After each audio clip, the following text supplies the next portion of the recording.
एक और जजमेंट देख लो, Saranpal Kaur Anand versus Pradyumn Singh Chandok and others, civil appeal 2573 of 2022। इस केस में लिमिटेशन को लेके प्रॉब्लम था प्लेंट में।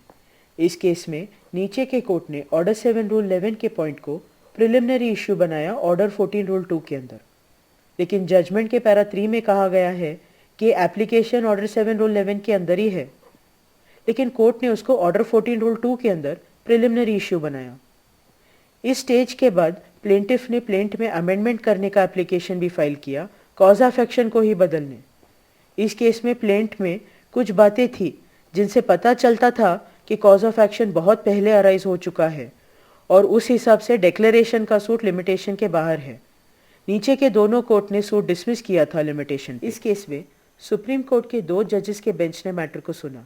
उसमें से एक जज ने कहा कि ऑर्डर 14 रूल 2 के लिए एडमिटेड फैक्ट्स देख सकते हैं और कहा कि सीपीसी के प्रोविजंस अपने मन से जोड़ के देख सकते हैं, जैसे ऑर्डर 7 रूल 11 और ऑर्डर 14 रूल 2 एक साथ जोड़ के देख सकते हैं और ऑर्डर 12 रूल 6 को भी साथ ले सकते हैं। ये भी कहा कि सीपीसी में ऐसा नहीं है कि एक प्रोविजन दूसरे के साथ नहीं लगा सकते तब तक जब तक ऐसा मना न हो। इस जज ने माना कि सूट टाइम बार्ड है। दूसरे जज का कहना था कि सीपीसी के हर प्रोविजन के लिए अलग चीज़ें देखने पड़ते हैं, जैसे ऑर्डर 7 रूल 11 के लिए सिर्फ प्लेंट देख सकते हैं। ये भी कहा कि limitation mixed question of law and fact है, तो ऑर्डर 14 रूल 2 के अंदर लिमिटेशन देख ही नहीं सकते।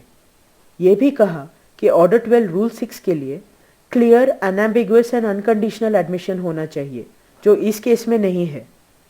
इस जज ने सूट को रिस्टोर कर दिया। ऑर्डर 12 रूल 6 कोर्ट को एक शक्ति देती है कि जब प्लीडिंग्स में या और कहीं जब किसी पार्टी ने कुछ एडमिट किया हो लिखित में या बोलने से, तो कोर्ट ऑर्डर या जजमेंट दे सकती है। ये ट्रायल कि किसी भी स्टेज में अपने आप कर सकती है कोर्ट, या किसी पार्टी के अप्लाई करने पे भी कर सकती है।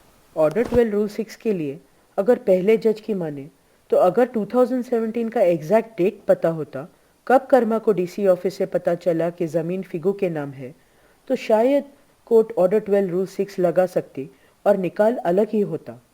और अगर दूसरे जज की माने तो ऑर्डर 12 रूल 6 नहीं लग सकता, क्योंकि क्रॉस में कर्मा ने एग्जैक्ट डेट बताया ही नहीं। क्योंकि दोनों जजेस ने विपरीत जजमेंट्स दिए, ये मैटर अब चीफ जस्टिस के कोर्ट में गया है। जब ये डिसाइड होगा तब कुछ बातें तो क्लियर हो ही जाएंगी।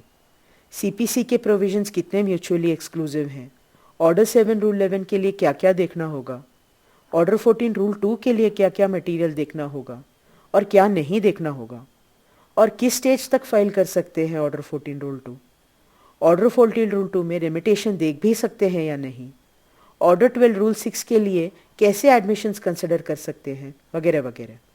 शायद क्रॉस में कई बातों का भी उल्लेख हो। और last but not the least, limitation कैसे देखा जाए कि कोई भी प्लेंटिफ उल्टा पुल्टा कुछ कह के फंसाने की कोशिश ना करे। अगली बार लिमिटेशन एक्ट के कुछ प्रोविजंस की बातें करेंगे।